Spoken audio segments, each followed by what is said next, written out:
नमस्कार, माझी योजना चॅनलमध्ये तुमचं मनापासून स्वागत आहे।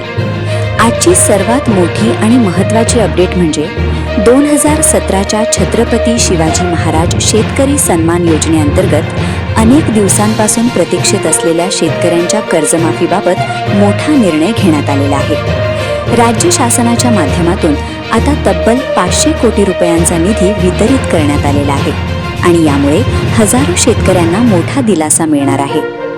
यापूर्वी देखील आपण अपडेट घेतली होती की 2026च्या अर्थसंकल्पामध्ये या कर्जमाफीसाठी 500 कोटी रुपयांची तरतूद करण्यात आलेली होती आणि आता त्या निर्णयाची अंमलबजावणी सुरू झालेली आहे। जर एकूण आकडेवारी पाहिली तर जवळपास 5,90,000 शेतकरी अजूनही या कर्जमाफीपासून वंचित आहेत आणि त्यांच्यासाठी जवळजवळ 6,000 कोटी रुपयांच्या निधीची आवश्यकता असल्याची मागणी सहकार विभागाकडून करण्यात आलेली होती। आता सध्याच्या टप्प्यात 8 जिल्हा मध्यवर्ती बँका आणि 22 सोसायट्यांना निधी वितरित करण्यात येणार आहे।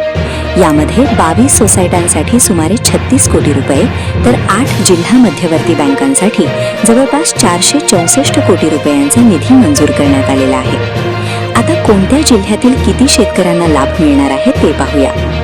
नागपूर जिल्ह्यातील 10,146 शेतकऱ्यांची 130 कोटी 61 लाख रुपयांची कर्जमाफी होणार आहे। बुलढाणा जिल्ह्यातील 10,123 शेतकऱ्यांची 48 कोटी 33 लाख रुपयांची कर्जमाफी केली जाणार आहे।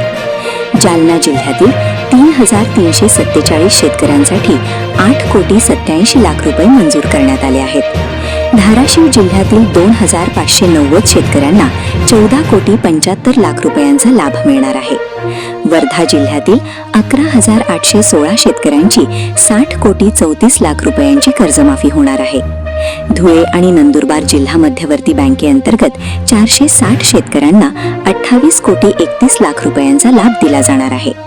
तर नाशिक जिल्ह्यातील तब्बल 21,547 शेतकऱ्यांसाठी 159 कोटी 47 लाख रुपयांची कर्जमाफी मंजूर करण्यात आलेली आहे।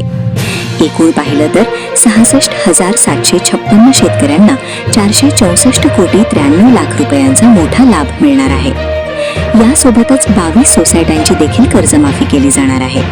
यामध्ये सेंट्रल बँक ऑफ इंडियाशी संलग्न रेणापूर, माळीनगर, गंगापूर, आडगाव बुद्रुक, सातारा, निपाणी आणि हर्सूल या सोसायट्यांचा समावेश आहे।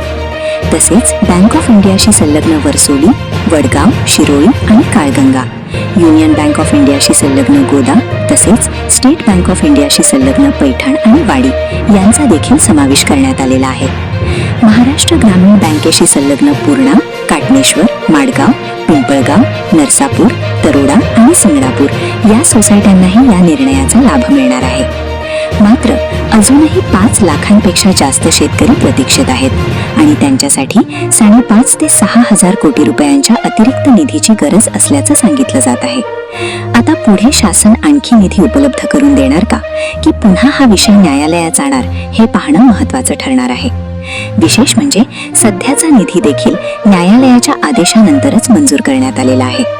कोर्टाने 6 ते 8 आठवड्यांच्या आत कर्जमाफी प्रक्रिया पूर्ण करण्याचे आदेश दिल्यानंतर शासनाच्या हालचाली वेगाने सुरू झालेल्या दिसत आहेत। उर्वरित शेतकऱ्यांसाठी पुढे काय निर्णय घेतला जातो याकडे आता संपूर्ण राज्याचं लक्ष लागलेलं आहे। या संदर्भातील पुढील प्रत्येक अपडेट सर्वात आधी आणि सविस्तरपणे जाणून घेण्यासाठी आपल्या माझी योजना चॅनलला नक्की सबस्क्राईब करा।